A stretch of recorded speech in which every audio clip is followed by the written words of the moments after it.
नमस्कार दोस्तों, स्वागत है आपका आपके अपने YouTube channel exam pro tips and tricks में। दोस्तों, लूसेंट ऑब्जेक्टिव सामान्य विज्ञान, ये बुक है आपके सामने दिखाई दे रही होगी, ये वाली ऑब्जेक्टिव वाली। इसकी हम यहाँ पे 40 प्रश्नों को डेली हम कर रहे हैं। ठीक है, 45 डेज का शेड्यूल मैंने आपको दिया था, उसमें मैंने 2 दिन की क्लासेस कराई थी। उसके बाद बोला था 1-2 दिन के लिए मैं छुट्टी रहेगा, लेकिन चीज़ें बढ़ती चली गई, एक्सटेंड होता चला गया। अभी क्या होता है ना, जब फ्लो एक बार टूटता है ना, तो वो चीज़ें बनाने में थोड़ा टाइम लग जाता है। तो यही चीज़ें मेरे साथ हुई हैं।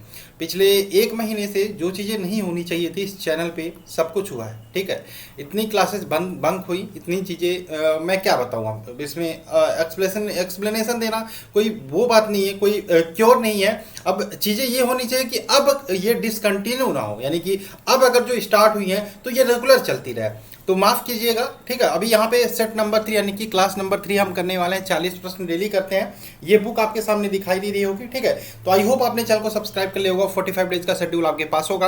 आपने 2 दिन का शेड्यूल जो मैंने क्लास कराई थी उसको फॉलो किया होगा, साथ में आप खुद से चीज़ों को कर रहे होंगे। ठीक है, तो आपको मैंने बोला था कि 40% चीज़ें मैं कराऊंगा क्लास में, 60% चीज़ें आपको सेल्फ से पढ़नी है। अब उसमें से कुछ बच्चे पूरे चीज़ों को मेरे भरोसे में थे, मैं उनको कराऊंगा। यार, आप बड़े हो चुके हो, आपको मैंने बताया उसमें क्या चीज़ें की, एक टॉपिक दिया, क्या पीडीएफ से पढ़ना है, क्या बुक से पढ़ना है, कौन से मैथ के क्वेश्चन आपको आपके लगाने, सब कुछ मैंने एकदम डिटेल में लिख दिया है। ठीक, तो वो आपको करना है। ठीक है, चलिए, जिन लोगों को नहीं मिला है, टेलीग्राम ग्रुप का लिंक मैं डिस्क्रिप्शन में दे दिया, आप जुड़ जाइएगा। ये वाला टेलीग्राम ग्रुप है, इसके अलावा एक और टेलीग्राम ग्रुप होगा, दोनों में जुड़ जाना है। ठीक, इसके अलावा हमारे पीडीएफ है जो आपको लगाने भी है। ग्रुप डी के लिए मैथ के लिए 500 क्वेश्चन का गेस्ट पेपर है, इसको आप लीजिए। यहाँ पे सामान्य विज्ञान के लिए आपको पता 25 प्रश्न आएंगे, बहुत इंपॉर्टेंट है आपके लिए। ये वाली पीडीएफ से भी आपको पढ़ाई करनी है। इसके अलावा स्ट्रैटेजी के आपको पता ही है। चलिए शुरू करते हैं। यहाँ पे पहला प्रश्न आपके सामने स्क्रीन पर है। अभी देखो, थोड़ा सा क्लास अच्छा नहीं लग रहा होगा आप लोगों को, क्योंकि मैं इसमें थोड़ा सा और चेंज करने वाला हूँ सेटअप में।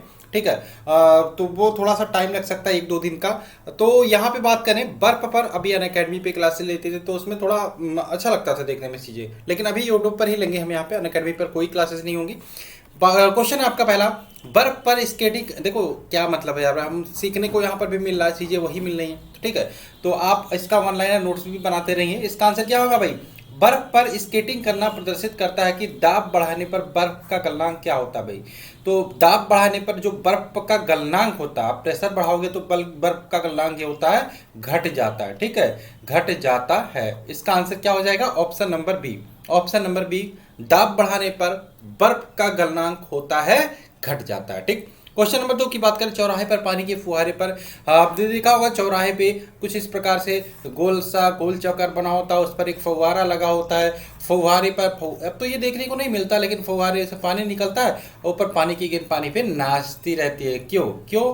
क्योंकि पानी का वेग आपको पता अधिक होता है, और जब पानी का वेग अधिक होता है तो दाब प्रेशर घट जाता है। इस कारण से जो चौराहे पर पानी फुहारे की गेंदें होती है, फुहारे पर पानी की जो गेंदें होती हैं वो नाचती रहती है। ठीक, तो पानी का वेग अधिक होने से दाब घट जाता है, इस कारण चौराहे पर पानी के फुहारे में गेंद जो होती है वो नाचती रहती है। ऑप्शन नंबर बी इसका राइट आंसर हो जाएगा। क्वेश्चन नंबर 3 की बात करें, भारी हिमखंड के शीर्ष की अपेक्षा निचले तल से पिघलता है, इसका आंसर क्या होगा? अब देखो, आपने देखा होगा ग्लेशियर पिघल रहा है। अब ग्लेशियर पिघल के क्या होते हैं? टूटते हैं। अब टूटेंगे कैसे भैया? इतने बड़े बड़े, बहुत बड़े बड़े ग्लेशियर्स होते हैं, भारी हिमखंड ही कहेंगे इसको। अब ये टूट कैसे जाएंगे भाई? इतने बड़े बड़े हैं तो टूटेंगे ऐसे कि ये पिघल, भारी है तो ये नीचे से पिघलते हैं। अब जब नीचे से पिघलेगा भाई, आपकी नींव कमजोर हो जाएगी, तो आप क्या करोगे? गिर जाओगे। गिर जाओगे ना, आपके पैरों को काट दिया जाए तो आप क्या करोगे? गिर जाओगे ना। मकान के नींव को कमजोर कर दिया जाए, आप 10 तल्ले की बिल्डिंग बनाओगे तो आज नहीं तो कल मकान को गिरना ही है। ठीक, तो वही चीज है, भारी हिमखंड शीर्ष की अपेक्षा निचले स्तर से पिघलते हैं और ये गिर जाते हैं। ठीक है, तो यहाँ पे रीजन आपसे पूछा, खैर ये तो मैंने अलग से बता दिया। रीजन पूछा क्यों निचले स्तर से पिघलते हैं, क्योंकि निचले स्तर पर, निचले तल पर दाब अधिक होता है, इस कारण से इसका जो गलनांक होता है वो घट जाता है। ठीक, ऑप्शन नंबर क्या हो जाएगा? बी। ऑप्शन नंबर बी इसका राइट आंसर होगा। चलिए क्वेश्चन नंबर 4 की बात कर लेते हैं। दलदल में फंसे व्यक्ति को लेट जाने की सलाह दी जाती है, क्यों? अब दलदल है, मान लो दलदल है, आप दलदल में फंस गए इस प्रकार से, तो आप जितना हिलोगे डोलोगे आप उतना अंदर धंसते चले जाओगे। लेकिन अगर जो आप अपने एरिया को, अपने क्षेत्रफल को बढ़ा लेते हो, तो आपका जो धंसने की टाइमिंग होगी वो कम होगी। ठीक है, आप पतले रहोगे तो जल्दी अंदर जाओगे, आप अपने क्षेत्रफल को बढ़ा लोगे तो आप कम टाइम अधिक लगेगा। ठीक है, तो सीधी सी बात है, क्षेत्रफल अधिक होने से दाब कम हो जाएगा और आप जल्दी नहीं धंसोगे। दलदल तो आपने मूवियों में देखा होगा, एक्चुअल में कहाँ देखने को मिलता है। ठीक है, तो क्षेत्रफल अधिक होने से दाब अधिक हो जाता है। ठीक है, तो यहाँ पे ऑप्शन नंबर बी वाला राइट आंसर होगा ना, बी, ऑप्शन नंबर बी। चलिए भाई क्वेश्चन नंबर 5 की बात कर लेते हैं। बर्फ के दो टुकड़ों को आपस में दबाने पर टुकड़े आपस में चिपक जाते हैं। क्यों चिपक जाते हैं भाई, क्या रीजन है चिपक जाते हैं? तो दाब गति अधिक होने से बर्फ का गलनांक घट जाता है। इस कारण से दोनों टुकड़े, अब देखिएगा आप ये सब प्रैक्टिस करेगा आप फ्रिज में बर्फ जमा के। ठीक है, तो यहाँ पे क्या होगा, इसका दाब अधिक होने से बर्फ का गलनांक घट जाता है। ऑप्शन नंबर इसका ए वाला राइट आंसर होगा। चलिए क्वेश्चन नंबर 6 की बात कर लेते हैं भाई। 6 है, प्रायः तेज आंधी आने पर फूस या टीन की हल्की छतें उड़ जाती हैं, क्यों? इसका आंसर क्या होगा? तेज आंधी आने पर, अरे यार फूस या हल्की छतें मतलब क्या, बहुत चीजें उड़ जाती हैं, लेकिन इसमें एक एग्जाम्पल दिया, प्रायः तेज आंधी या आने पर फूस या टीन की हल्की छतें क्यों उड़ जाती, क्यों? देखो, जो ये अगर जो फूस और आंधी की छतें नीचे होती है ना, नीचे से वायु आती है, ये ऊपर दाब डालती है। ठीक है, तो ये क्या आंसर होगा? छत के ऊपर आने वाली उच्च वेग की वायु छत की सतह पर दाब उत्पन्न कर देती है और छत के नीचे दाब सामान्य रहता है। इस कारण से क्या होगा भाई, ये जो फूस और जो टीन की छतें होती है उड़ जाती है। ऑप्शन नंबर इसका सी वाला राइट आंसर होगा। चलिए क्वेश्चन नंबर 7 की बात कर लेते हैं। क्या है? रेल की पटरियां नीचे, पटरी के नीचे कंक्रीट या लकड़ी की चौड़ी पट्टियां लगाई जाती हैं, जिससे कि क्या होता है भाई, रेल की पटरी के नीचे लकड़ी या कंक्रीट की चौड़ी पट्टियां लगाई जाती हैं, जिससे कि क्या होता है, क्या होता है इसका आंसर? ठीक है, जो रेलगाड़ी द्वारा जो दाब लगाया जा सके वो कम हो जाए। ठीक है, इस कारण से लकड़ी या कंक्रीट की चौड़ी पट्टियां लगाई जाती है, रेलगाड़ी द्वारा लगाए गए दाब कम हो जाए इस कारण से। ठीक, चलिए भाई नेक्स्ट क्वेश्चन की बात करें। पहाड़ों पर कभी कभी व्यक्तियों के नाक व मुंह से खून निकलने लगता है, इसका आंसर क्या होगा भाई? ठीक है, अब देखो जितनी ऊंचाई पर जाओगे ना उतना आपका ऑक्सीजन लेवल कम हो जाएगा। ठीक है, बहुत सारे लोग को देखा होगा ऑक्सीजन की कमी होने पर उनके नाक से भी खून आने लगता है। ठीक है, तो इसका कारण ये भी हो सकता है, या ऊंचाई बढ़ने पर वायुमंडलीय दाब भी कम होता है। ठीक है, इस कारण से भी हमारे नाक से खून आ सकता है। ठीक है, तो ऊंचाई बढ़ने के साथ साथ वायुमंडलीय दाब क्या होता है, घटता है। क्या होता है, घटता है। ठीक है, तो इस कारण से हो सकता है कि व्यक्ति के नाक व मुंह से खून आने लगे। Option number D right answer होगा। चलिए क्वेश्चन नंबर 9 की बात कर लेते हैं। 9 क्या भाई? हवाई जहाज में फाउंटेन पेन स्याही बाहर निकल आती है, क्यों? क्यों हवाई जहाज से में हवाई जहाज में जब भी यात्रा करता हो, ट्रैवल करता हो, तो ध्यान रखिएगा आपको फाउंटेन पेन नहीं ले जाना, जो ले जाते हो ना तो उसकी स्याही बाहर आएगी और आपके कपड़ों को खराब कर सकती है। ठीक, तो ऊंचाई बढ़ने पर वायुमंडलीय दाब में कमी आती है, जिस कारण से फाउंटेन पेन से स्याही बाहर निकल आती है। हवा ऊंचाई बढ़ने पर वायु दाब में कमी आनी है। ठीक है, ऑप्शन नंबर क्या हो जाएगा? ऑप्शन नंबर ए वाला इसका राइट आंसर हो जाएगा। चलिए क्वेश्चन नंबर 10 की बात कर लेते हैं भैया। 10 क्या है?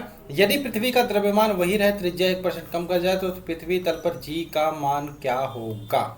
चलो, तो इसका याद रखिएगा, त्रिज्या 1% कम कर रहे हैं। ठीक है, और द्रव्यमान वही है, 1% कम करना त्रिज्या, तो पृथ्वी तल पर जी का मान 2% बढ़ जाएगा। ऑप्शन नंबर इसका हो जाएगा बी। चलो क्वेश्चन नंबर बात करते हैं 11। ऊंचाई की जगहों पर पानी 100 डिग्री सेल्सियस से के नीचे तापमान पर क्यों उबलता है? इसका आंसर क्या होगा भाई? क्या होगा इसका आंसर? तो इसका आंसर हो जाएगा ऑप्शन नंबर ए, क्योंकि वायुमंडलीय दाब कम हो जाता है, अतः जो जल होता है वो जो बॉइलिंग पॉइंट होती है, उबलने का बिंदु होता है, उससे नीचे आ जाता है। इस कारण से जो कम तापमान पर ही यहाँ पे जो जल होता है हमारा उबलने लगता है। Option number A. Question number 12 की बात कर लेते हैं। साबुन के बुलबुले के अंदर का दाब क्या होता है भाई? साबुन के बुलबुले के अंदर का दाब क्या होता है? वायुमंडलीय दाब से अधिक होता है। वायुमंडलीय दाब से अधिक होता है। Option number A. चलिए क्वेश्चन नंबर 13 की बात कर लेते हैं। 13 क्या है भाई?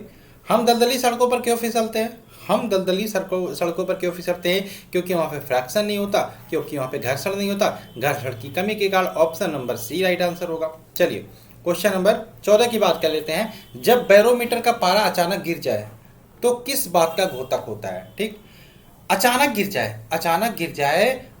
गिर जाए तो आंधी के साथ बारिश आने की संभावना रहती है। ठीक है, आंधी के साथ बारिश।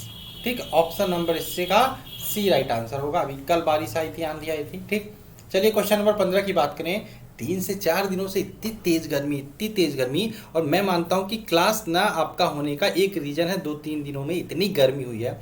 मेरा जो रूम है छत पे पड़ता है, ऊपर ऊपर छत पे पड़ता है, और दिन में क्या रात में सोने में दिक्कत होता था, मैं बाहर निकल के सोता था। मतलब ये सारी गलती हमारी है, ठीक है। ये जो आपका जलवायु परिवर्तन का हो रहा ना, ठीक है, क्लाइमेट चेंज, उसका सबसे बड़ा आपने देखा होगा उत्तराखंड में बहुत सारे ग्लेशियर्स पिघल रहे हैं। तो आने वाले दिनों में और चीज़ें हमें भयानक परिणाम इसके देखने को मिल सकते हैं, अगर जो हम अभी भी नहीं सुधरे। ठीक, चलिए भाई छोड़िए, बात की बात है। हाइड्रोजन से भरा हुआ पॉलीथीन का एक गुब्बारा पृथ्वी की तल से छोड़ा जाता है तो वायुमंडल की ऊंचाई पर जाने पर क्या होगा भाई? तो गुब्बारे के आमाप में वृद्धि होगी। ऑप्शन नंबर इसका सी राइट आंसर होगा। चलिए क्वेश्चन नंबर 16 की बात करें। इतने पैसे तो है नहीं कि हम एसी लगा लें, अफोर्ड कर लें, ठीक है। समतल की अपेक्षा पर्वतों पर सांस लेना क्यों कठिन होता है, ठीक है। और अगर जो मैंने बोला क्लाइमेट चेंज, जलवायु परिवर्तन, ठीक है, जो मौसम, इसमें एसी भी एक बड़ा रीजन है, क्योंकि एसी से खतरनाक गैसें निकलती हैं, खतरनाक। ठीक, चलिए भाई बताना कमेंट करके कौन कौन सी गैसें निकलती हैं एसी से, ठीक है। तो समतल की अपेक्षा पर्वतों पर सांस लेना क्यों कठिन होता है, ठीक है। तो अभी हमने देखा था कि ऊंचाई बढ़ने पर वायुदाब घट जाता है और ऑक्सीजन की कमी होती है और ऑक्सीजन की आवश्यकता भी बढ़ जाती है, ठीक है। तो ऑप्शन नंबर इसका ए वाला राइट आंसर होगा, ए, ठीक, ऑप्शन नंबर ए। चलिए क्वेश्चन नंबर हम बात कर लेते हैं 17 क्या है? जब 14 वायुदाबी किसी ऊंचे पर्वत पर ले जाया जाए, जब 14 वायुदाबी किसी ऊंचे पर्वत पर ले जाए तो नलिका में पारा गिर जाता है। क्यों गिर जाता है? क्यों नलिका में पारा गिर जाता है? क्योंकि वहां वायुमंडलीय दाब निम्न हो जाता है, इस कारण से गिर जाता है। देखो अभी आपकी क्लास देखो, एकदम एक बात ध्यान रखो, अभी आपकी क्लास कंटिन्यू रहेगी, कोई गैप नहीं रहेगा, कोई गैप नहीं रहेगा। मौसम सुहावना हो चुका है, बारिश आने वाली है। और मेरा जो मैं ये जो क्लासेस रिकॉर्डिंग वाली होंगी ना, इसको मैं एडवांस में करके रखूँगा। एडवांस में 2 से 3 दिन की क्लासेस मैं रखूँगा, जिससे कोई दिक्कत ना हो। और लाइव वाले क्लासेस 2 क्लासेस, एक तो स्टैटिक जीके की है और आपकी एक तो साइंस रुकमनी साइंस की है, तो वो तो आपकी चलेगी, ठीक है। चलिए क्वेश्चन नंबर 18 की बात कर लेते हैं। 18 क्या भाई? 18 है आपका, उड़ान से पहले हवाई जहाज दौड़ मार्ग पर दौड़ाया जाता। क्यों दौड़ाते भाई? क्यों डायरेक्ट उड़ान नहीं देते? इसका आंसर क्या होगा? क्योंकि ये कार्यकारी वायुदाब बढ़ाने के लिए यहाँ पे उसे दौड़ाया जाता है। ऑप्शन नंबर इसका बी राइट आंसर होगा। चलिए क्वेश्चन नंबर 19 की बात कर लेते हैं। क्या है भाई? 19 है आपका, हाइड्रोजन से भरा रबड़ का गुब्बारा वायु में ऊपर जाकर फट जाता। क्यों फट जाता भाई? क्योंकि वायु दाब जो होता है घट जाता है, इस कारण से ऊपर जाके फट जाता है। Option number D right answer होगा। क्वेश्चन नंबर 20 की बात कर लेते हैं। 20 क्या भाई? 20 आपका, प्रेशर कुकर में खाना कम समय में पकता है। क्या आंसर होगा? प्रेशर कुकर में ध्यान रखिएगा, खाना पकता नहीं है, गलता है। दालें प्रेशर कुकर में पकती नहीं है, गलती है, ठीक है। उसी को हम जानते हैं पक गया है, लेकिन ये सही बात है। एक्चुअल में खाना धीमी आंच पे ही पकता है, लेकिन छोड़ो, अभी तो समय भी कम है, कम समय में चीज़ों को करना होता है, इसलिए प्रेशर कुकर की बात करें। प्रेशर कुकर में खाना कम समय में पकता है। क्योंकि अधिक दाब के कारण उबलते पानी का जो ताप होता है वो बढ़ जाता है। इसका आंसर हो जाएगा ऑप्शन नंबर सी। चलिए क्वेश्चन नंबर बात कर लेते हैं 21। सूर्य पर ऊर्जा का निर्माण किसके कारण होता है? तो सूर्य पर ऊर्जा का जो निर्माण होता है वो होता है आपका नाभिकीय संलयन के कारण। Option number B right answer होगा, ठीक। हम लूसेंट ऑब्जेक्टिव बुक को लगा रहे हैं, ठीक है, ध्यान रखिएगा। आपके पास नहीं है तो आप यहाँ से देख सकते हो। पीडीएफ आपको आज का पीडीएफ कल मिलेगा, कल का पीडीएफ परसों मिलेगा। क्वेश्चन नंबर टेलीग्राम ग्रुप में, ठीक। सूर्य की ऊर्जा उत्पन्न होती है, ये भी आपका आंसर हो जाएगा नाभिकीय संलयन मेथड द्वारा। क्वेश्चन नंबर 23 की बात करें, डायनामो परिवर्तित करता है। तो डायनामो करता है आपका यांत्रिक ऊर्जा को विद्युत ऊर्जा में, यांत्रिक ऊर्जा को विद्युत ऊर्जा में। Option number C. Question number 24 की बात करें। 24 आपका, प्रकाश वोल्टेज सेल के प्रयोग, प्रकाश वोल्टेज सेल के प्रयोग से सौर ऊर्जा का रूपांतरण करने से निम्न में से किसका उत्पादन होता है? तो किसका उत्पादन होता है भाई? विद्युत ऊर्जा का, विद्युत ऊर्जा, यानी कि ऑप्शन नंबर बी। 25 की बात करें, जब हम रबड़ के गद्दे वाली सीट पर बैठते हैं तो या गद्दे पर लेटते हैं तो उसका आकार परिवर्तित हो जाता है। ऐसे पदार्थ में क्या पाया जाता है? तो ऐसे पदार्थ में पाया जाता है आपका स्थितिज ऊर्जा, स्थितिज ऊर्जा। ऑप्शन नंबर बी, इसके बारे में मैंने अच्छे से बताया था। स्थितिज ऊर्जा, गतिज ऊर्जा, ठीक है। खिलौने वाली गाड़ी में कौन सी ऊर्जा होती है? जो आपकी खींचा हुआ धनुष में कौन सी ऊर्जा होती है, ठीक है।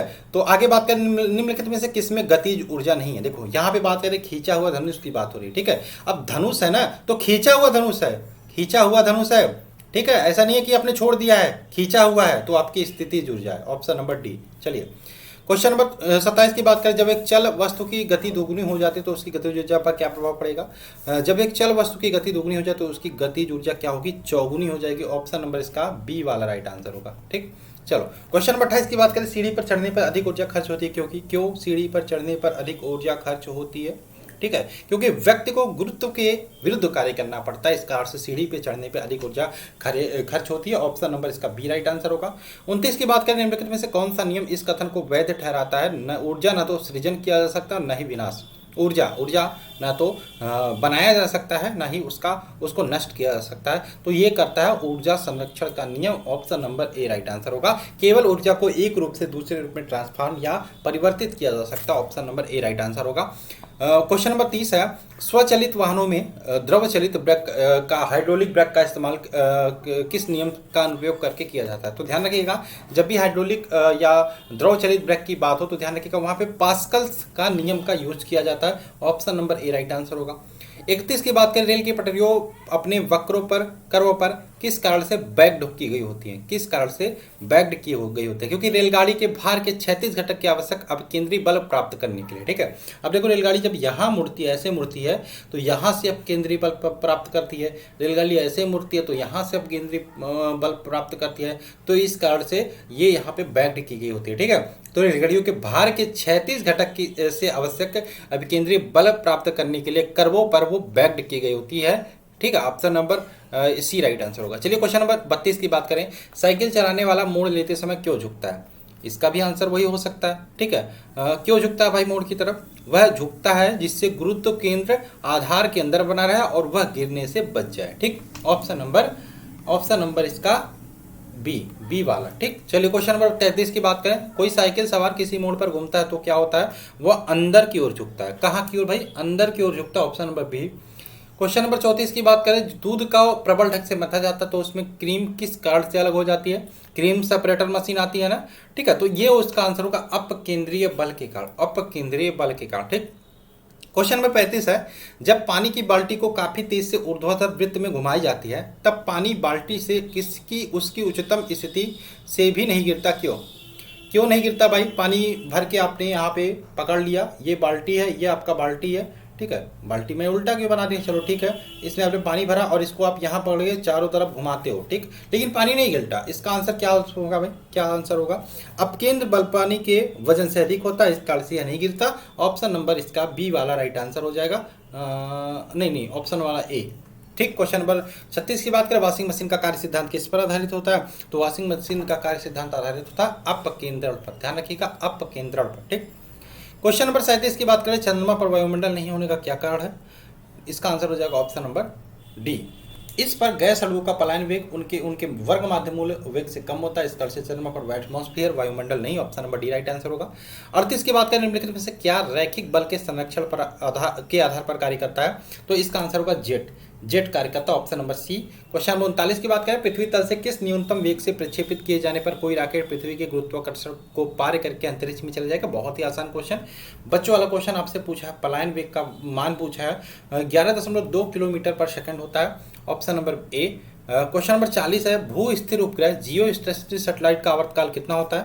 तो जैसे हमारे पृथ्वी घूमती है वैसे साथ साथ वो भी घूमते रहते हैं, यानी कि 24 घंटे। Option number C right answer होगा। तो आई होप आपको 40 क्वेश्चन समझ में आए होंगे, आपने नोट्स बनाया होगा। अब देखो क्लास कंटिन्यू रहेगी। एक और बात मैं बोलना चाहता हूँ, देखो जिस हिसाब से मैंने 45 डेज का शेड्यूल बनाया उसमें ये खत्म नहीं हो पाएगा आपका लूसेंट का, जिस हिसाब से मैं 40 करा रहा हूँ। ठीक, तो इसलिए मैं अभी एक वीडियो लेते हैं, लेकिन आगे हम जैसे ही फिजिक्स खत्म होता है या बीच में ही दो वीडियो डेली कर देंगे। ठीक है, दो वीडियो, एक वीडियो सुबह एक वीडियो शाम कर देंगे। ठीक है, जैसे स्टैटिक जीके या फिर कुछ और खत्म होता तो उसकी जगह पे हम इसके 2 क्लास को कर देंगे। ठीक, चलिए मिलते हैं नेक्स्ट वीडियो में, और बनते रहिए, पढ़ते रहिए, मस्त रहिए। और आज सारी क्लासेज आपकी चलेंगी टाइम पे, शेड्यूल फॉलो करते रहिए। बाकी आप लोग तो हो ही समझदार। और चलिए मिलते हैं नेक्स्ट वीडियो में। जय हिंद दोस्तों, जय भारत।